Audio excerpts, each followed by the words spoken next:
Hey everybody, this is Krissa. It's bad at this is bad at keeping secrets. And again, I feel like I always say I'm really excited, but I am really excited today to talk to Alex Elle. I'm gonna try to get her on to talk about her new book, How to Heal, and kind of talk about her process. Oh, that never works, and then it worked. Oh Anyway. my gosh, the technology gods are blessing us today. It's true. It's true. Well, let me give you a brief, everybody, a brief introduction of Alex. I was curious because this book, well, I'll ask you this later, but you're a best-selling author, you're a breathwork coach, and you also are a teacher. And where are you teaching at the moment? You're a restorative writing teacher, but you also have two podcasts, right? And Yeah, then I'm you trying also to have. prop this up. It's not working. Oh, well, I can prop it up. Oh, you have, oh my gosh, I have to send you the actual book so you can get Oh, the full experience, not just the galley. Okay, I'm going to do that for you. I'm going to do that. uh, oh no, I can do it. I know where to get it. But it's out. The book is out actually on the 8th, so it's not quite out yet. Is that true? That is true. It is out November 8th. You are correct. And yeah, I'm teaching right now at CIVANA in Arizona every quarter. So I go back next month, and I do have some podcasts and all those things. So I kind of wanted to start out a little bit talking about how you start the book with your best-selling author, and you start out the book with feeling having a huge imposter syndrome, and I feel like there's such a interesting irony there. I was wondering if you could kind of share that story. Oh, yeah, sure. First of all, I would not be me drinking coffee without spilling coffee. So that's first. Second, um, wow, imposter syndrome. So I do talk about that in How We Heal. And the reason why I wanted to kind of open the book in that way, essentially telling people I was terrified to write this book because I'm not a clinician, I'm not a researcher, and I was feeling really insecure about not telling people how to heal, but writing a book that was healing centered. I didn't think I was good enough. I didn't think that my experience was enough. Um, and I had to really tap into, okay, well, what do you know to be true? Like your experience, your lived experience is enough. And that is where you should write from. Uh-oh. I love that we are having like a kerfluffle moment today. Me spilling coffee, phones falling. It is that energy. Um, but I really just wanted to start that book the book that way to let people know that they're not the only ones feeling like they don't know what the hell they're talking about. And Uh, so, yeah, I just had to shift my thinking and also be like, hey, talk about your experience, talk about your healing, and everything else will kind of flow in the way it's supposed to flow. can you define what you mean by heal and what it means to heal and how to go about healing? Because I think that the book, again, not to repeat myself, but I think it really shifts my understanding of what healing looks like. And I think that starting off by just like making sure that we're all on the same page on what the goals are or what we're actually aspiring to do, I think is important. I define healing as a radical act of self-choosing and self-advocacy. That's how I define healing. And the reason why I wanted to write How We Heal is to put on paper the possibility of healing and the possibility of um, self-choosing and self-advocacy, because no one necessarily, no one taught me how to choose myself. No one taught me how to advocate for myself. And there had to become a point when healing meant choosing me, not allowing people to violate my boundaries, not allowing people to spew their negativity at me, and also not get super distracted by the fact that some folks are not going to understand why we are choosing to heal. Some folks are not going to like it. And that was a big realization for me, to be like, you know what? I have to keep healing and keep going and keep growing, even if people don't get it and understand. And so that's where the self-advocacy came into play. That's where the self-choosing came into play. Deciding to heal anyway, even if other folks weren't on board. Which is really complicated in that we've been trained. I don't know if this has been your experience, but my experience is that nice and good are like the ultimate goal. Right. And it's really difficult to sort of give up the idea that we need to be nice to ourselves, but sometimes that might look not nice to other people. And be true to that, to go back to what you said about trusting yourself and trusting your experience enough to go with it and know what your needs are. I think that there's something too about, in the book, you talk a lot about healing your lineage. Yeah. Can you talk about what you mean by that in reference to our like sort of new understanding, or for me, new understanding of what healing is? Yeah. So I'm a big believer that healing is an act of community care, and that when we heal ourselves, we start to heal each other. And not necessarily by over explaining our healing or trying to convince people to heal with us, but more so we are really just like, okay, listen, here is my journey, and this is how it's going to look for me. But in me healing, I know that people are bearing witness to the healing. And it's really challenging though, because, and I had an interview with Maria Shriver's The Sunday Paper, and we talked about how choosing ourselves looks, it's this radical act. And I really wish that eventually it would be, I really wish that eventually it would be not so radical. It's just like, oh, this person is choosing themselves and good for them, right? But in that article, I talked about how we're not taught to choose ourselves, how we're not taught to center ourselves, and we're not taught to please ourselves. We are very much raised to people please, to please our parents, to please everyone around us, because that is the highest act of service, is being selfless. But normalizing centering ourselves so that we can show up in our relationships and in our work and in our lives in a way that is rooted in compassion and love and self-care, so that we can really pour into those around us, pour into our work, pour into our relationships. And I'm raising 3 daughters. I'm married. And I don't want to not care for myself, because my daughters are watching. And not only that, I am worthy of my own love and care. And so healing by example, leading by example for me is deciding to heal, even if it's hard, even if people are upset, even if, I'm not in my people pleasing zone anymore and people get mad about it, because they will. And choosing to create this sense of community care and community service by healing, growing, and changing, and allowing people to see the possibility. Because I think that's what's really scary for a lot of us. I don't know if you feel this way, but like, I didn't have anyone showing me how to heal. So it felt extremely foreign and terrifying, because I'm like, how do you even heal? How do you even do this? And so it takes a lot of practice. It takes a lot of failure. It takes a lot of uncertainty, but it also takes a lot of self-choosing. And the more we heal, the more we heal each other. The more we heal ourselves, the more we heal each other. I just believe that.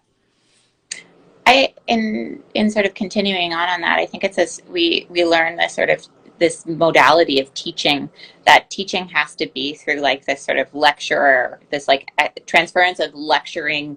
I'm a person of knowledge to you, a person who conceivably doesn't have the knowledge and is wanting to glean it. But I actually don't think that's how humans learn. It's not how I.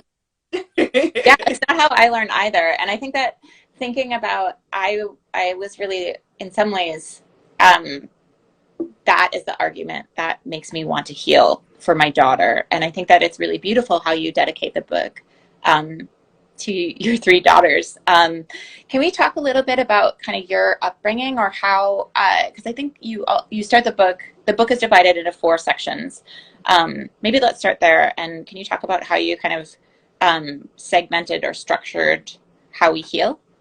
Yeah, so let me show y'all, for folks at home. How we heal is in four sections. So there's starting from scratch, befriending your fear, reclaiming your power, and healing your heart. And the reason why I did four sections is because, one, my OCD brain needs things kind of sectioned off. And two, I wanted people to be able to pick up the book and flip to any section and get something from it. So in each section, there are subsections. So I won't read them all, but for example, befriending your fear has subsections of identifying your fear on the page, seeing your pain as a partner, cultivating positive self-talk, and self-love one day at a time. And I think it's important that folks understand that healing isn't this, it's not this destination. It's this multifaceted practice, and it's important that we are able to kind of see it in different layouts. I know that for me, when I read certain books, I read a lot.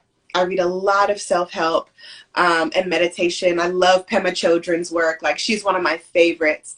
But there have been books I've read that I just don't understand. And I'm like, we're talking about healing. We're talking about generational trauma and breaking those things and how it's impacting us, but I don't know what they're saying really.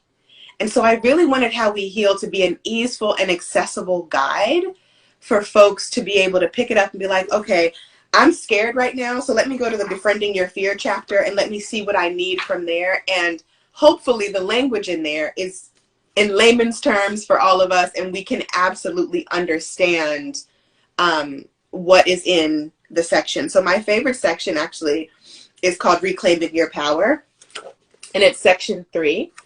And in that subsection, it's uncovering your true voice, rewriting your narrative, making peace with old stories, nurturing your inner child, lessons and letters to your younger self, and making peace with your past. And all of that requires us to do some introspective healing work so that we can see the things in front of us that need to be healed and loved on and catered to. And maybe not even, I want to actually reframe that, maybe not need to be healed, but that we want to look at and be like, and get curious about it. Like, what do I want to rewrite in my life? How can I start from scratch in a way that feels compassionate, so that I'm not beating myself up over starting over again? Does that make sense? So I talk a lot about that in How We Heal too. Absolutely. I think that thinking about, for the people who perhaps aren't, so I'm an Enneagram 4, and I really lean into kind of the full spectrum of the emotions and can kind of get stuck on maybe painful points or fearful points. But can you maybe talk about why it is or can potentially be helpful to be curious about those spots? I feel like curiosity is what keeps us connected with ourselves and with others. And so for me, as a writing teacher, I encourage my clients and my students to get curious about their fear. Get curious about their pain instead of turning away. I mean, we live in a world that tells us to turn away from the things that make us uncomfortable, or to just thug it out and push through instead of actually looking at the discomfort instead of sitting next to it and seeing it up close and personal, right? And so curiosity plays a big role in my healing because I give myself the grace to see what is right in front of me and to not be too scared to look at it. And that's, I think, where the curiosity comes into play. Like, can I learn something from this? Where do I feel this in my body? Why does this hurt me? Why is it still hurting me? I talk a lot about having to heal from the same thing more than once, you know? So just giving myself the space to be like, I'd like to learn a little bit more about that feeling or that emotion, is a big part of my healing process. And what I like to also teach others, like, okay, just look at it. Just get curious about it.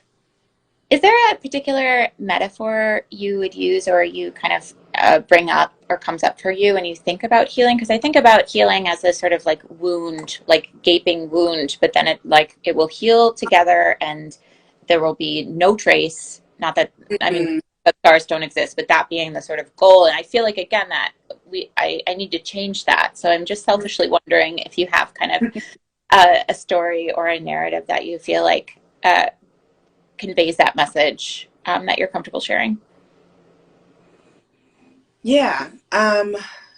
So when I turned 30 3 years ago, I felt like, and I've been talking about this a lot recently, but I felt like, oh my gosh, why is all this childhood stuff that I thought I dealt with in therapy, that I thought I dealt with coaches, that I thought I dealt with in my journal, coming back up, and why does it hurt me like it just happened yesterday?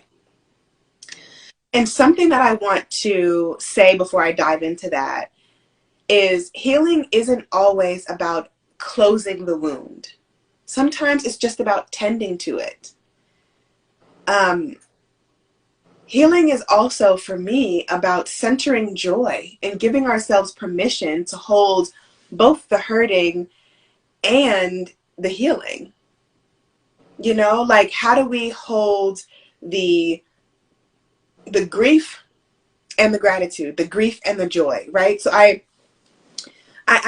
want to like challenge us all to reframe that healing has to be something that happens only when we're broken, or only when we're aching, or only when that wound has been reopened. And so on my 30th birthday, I literally woke up feeling, I always feel tender around my birthday anyway, but I woke up feeling really sad, and like sad for my younger self, and sad that I didn't get the love and nurturing that I thought I deserved, and sad that no one taught me how to be a mother, and that I had to feel my way through motherhood and learn my way to how to love someone else. You know, it was just heavy. And I remember thinking, why? I dealt with this. I have dealt with this already. I have the tools. Why am I feeling so broken today? And I actually called my therapist, and she was like, you are at a milestone birthday and you are learning how to live with something that will always hurt. And that was really special for me because sometimes things will hurt forever. I don't really believe in healed versions of ourselves. I think we are always healing in some way, but I don't necessarily think that there are like these healed versions, these completed healed versions of ourselves. And so her giving me that moment of compassion and grace was like, wow, I don't have to be healed from my childhood trauma. I don't have to be healed. I could still be hurting, but what can I do to move through this? Can I go for a walk? Can I pick up my journal? Can I paint something? Can I go outside and scream? Can I do some breath work? Can I go, like, what, can I get in the shower and cry? Like, what can I do to soothe myself? And that's what I think healing is the ability to self-soothe when the thing that we thought we healed is hurting again. I love thinking about healing as self-soothing, um, because I think that when I think about back to growing up, the sort of self-soothing techniques that I was witness to aren't actually, turns out they aren't effective. Mm, And so really listening to your body and what's going on and sort of learning these new sort of skills that you really do a wonderful job outlining in the book. I think actually I can feel in my bones, mm, not even better. It's just, I mean, better because I feel a bit more or less alone, but also that my body feels like an overwhelming feeling of acceptance, mm. or also acknowledgement. It came up for me a lot when I was reading the book. I want to. You've used the term grace a few times while we've been talking so far, and I was kind of, I've noticed that in myself coming up, and as a person who is a nun or like a non I consider myself a spiritual person, but uh, I don't know if I align with any sort of particular world view. I was wondering if you could kind of talk about the secularization, or if you, when you use grace, what do you mean when you say grace? Mm. When I say grace, I mean compassion. I mean kindness. I mean non-judgment, non-shaming. Um, I mean flexibility. Um, I mean self-forgiveness. Those are Uh, the words that came up for me. I love it. I love that you included flexibility. I think that there's a strong desire, and potentially you feel it too, to be certain or to have certainty. And I think that letting go of that, with giving ourselves grace, Mm, it's also it's a really beautiful thing. I think later in the book you talk a bit about resilience. I feel like you have this quote where you talk about resilience being in your blood. Um, and I was wondering if you could kind of talk about the role of resilience in healing. Because sometimes when I think about resilience, I get overwhelmed and it becomes a pressure point in itself that I mm, have to be resilient. mm. I'm really glad you asked that question because I stopped using the word resilience for a while because I used to think, especially when I was doing my inner child work and my inner child healing, like I shouldn't have had to be resilient as a child. Does that make sense? Mm-hmm. I shouldn't have to had like carried so much and bounced, um, be so expected to be resilient and to just handle things. So I actually stopped using that word for a while. I came back to that word when I was able to redefine it in a way that felt good for me where I am today. And I started looking at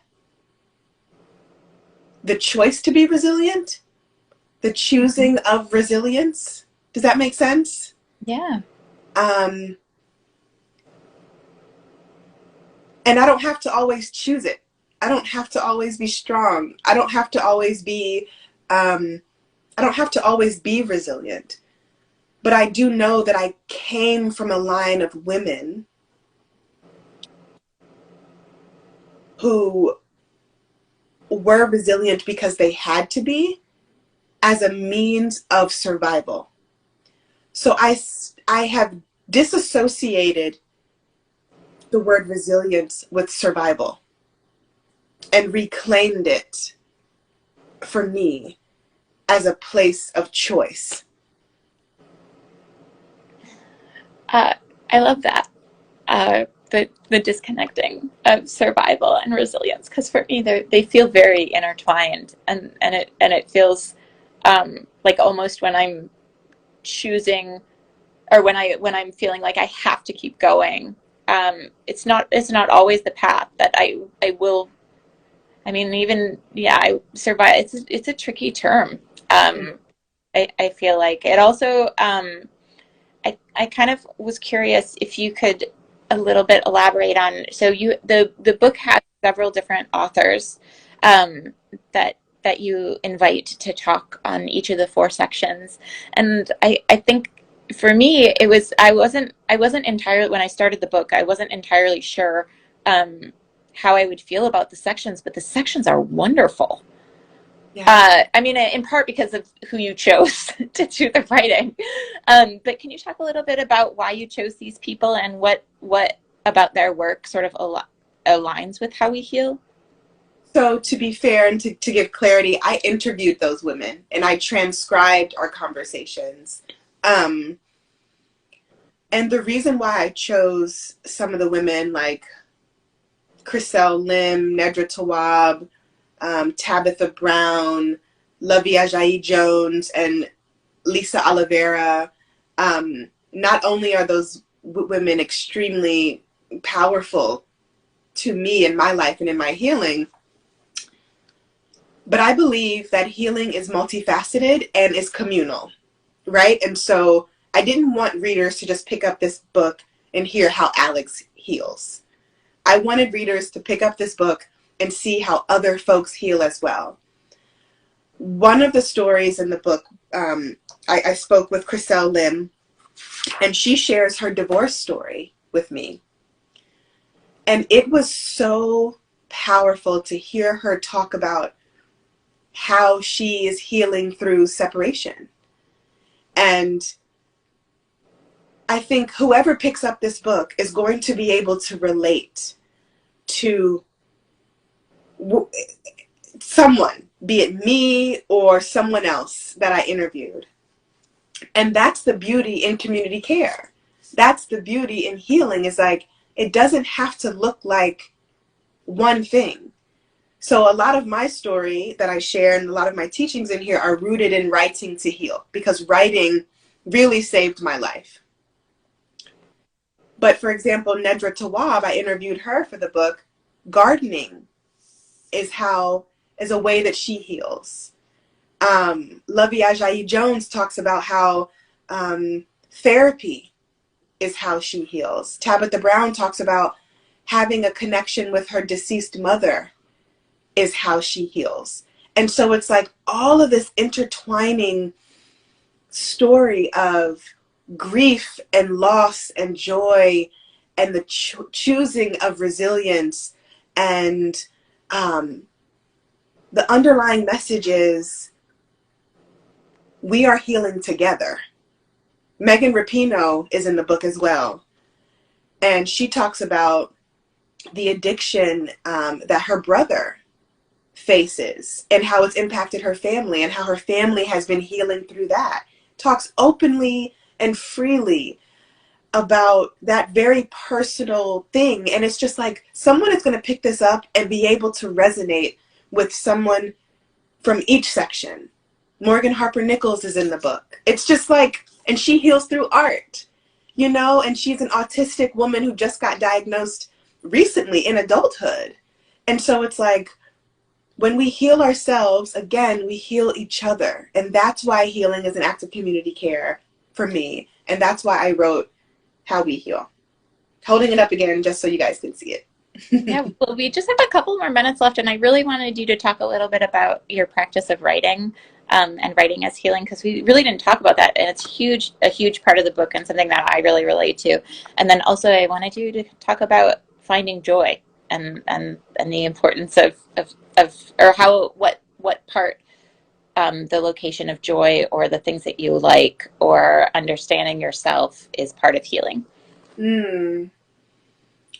Well, I grew up an only child, and so writing has always been my refuge. I used to write like really sad emo poetry. I'm And sure I would be into that. Sorry. um and I used to write short stories, and that was just where I found my comfort. But it wasn't until I went to therapy as a young adult and I met this amazing, amazing therapist named Dr. B. And she encouraged me to write to heal. She said, why don't you try to be kind to yourself? A lot of what you're writing is sad, and that's not bad, but is it helping you heal? And I remember feeling confused because I was kind of always under the impression that writing was this outlet for sadness. But what I realized over the years, and I've been writing to heal for a long time now, over 15 years, it's like writing can also be an avenue for our healing. And I was telling this story recently. I spoke at a conference and I was saying how Miss B encouraged me to write letters to myself, love letters. And I remember just thinking I was so silly and so dumb. But now it's something that I practice with my students and clients all the time, because intentionally choosing to be kind to ourselves and to be loving to ourselves is a amazing act, even if we're not there yet. Even if we're like, I don't even believe what I'm saying yet. Putting it on the page gives it real. It makes it real. It gives it space to, it gives it possibility to be, you know? And so writing to heal has shifted how I see myself and how I see others. Sometimes I still write about my sadness. I actually keep a journal for each one of my girls, and I'm filling them up with lessons and love poems and beautiful things for them to have as they get older. And so that's healing, and that's generational wealth there. I think it's also important that when we think about healing, we think about joy, and that we intentionally choose to center joy. Because I think a lot of us may feel like when we're in our healing or in our tender place, like joy isn't for us. Like we can't have both. But we absolutely can have both. We deserve to be able to hold both. And the joy that shows up when we're in the thick of it or in the low of low, touch it, reach out and touch it and get curious about it. And the way that I do that is through writing. This made me happy today. This brought joy to me today. And that turns into gratitude, you know, because happiness can find us even in the thick of our pain. And that's something that I've been learning how to welcome in as I heal and move through life, because suffering is a part of life. Sadness is a part of life. So it's like, how do we again self-soothe and allow ourselves to soften into that? Alex, thank you so much for doing this tremendous, challenging, hard, complicated work of redefining humanity and existence and meaning in this moment. And I couldn't recommend How to Heal more. It's out in 4 days, 5 days, 6 days. Oh my God. It's out in some days. I can't believe it's already here. I was so excited when it came in the mail, and I was overwhelmingly delighted by it. Thank you again for taking the time out of your day to do this with me. It's such an honor to host you, and I'm such a fan. Thank you. Also, there's like a real kindness and warmth that just generates from you that I know that it just makes me feel good and worthy, and I appreciate you on all levels. Thank you so much. Thank you so much. I adore you. Thank you for what you're doing. Thank you for having me. And I'm so glad that the book is resonating with you. That means a lot. I have lots of faith that it's going to resonate with lots and lots of people. So if you have a chance to pick it up, it will not disappoint. Take care of yourself and the people you love. Okay.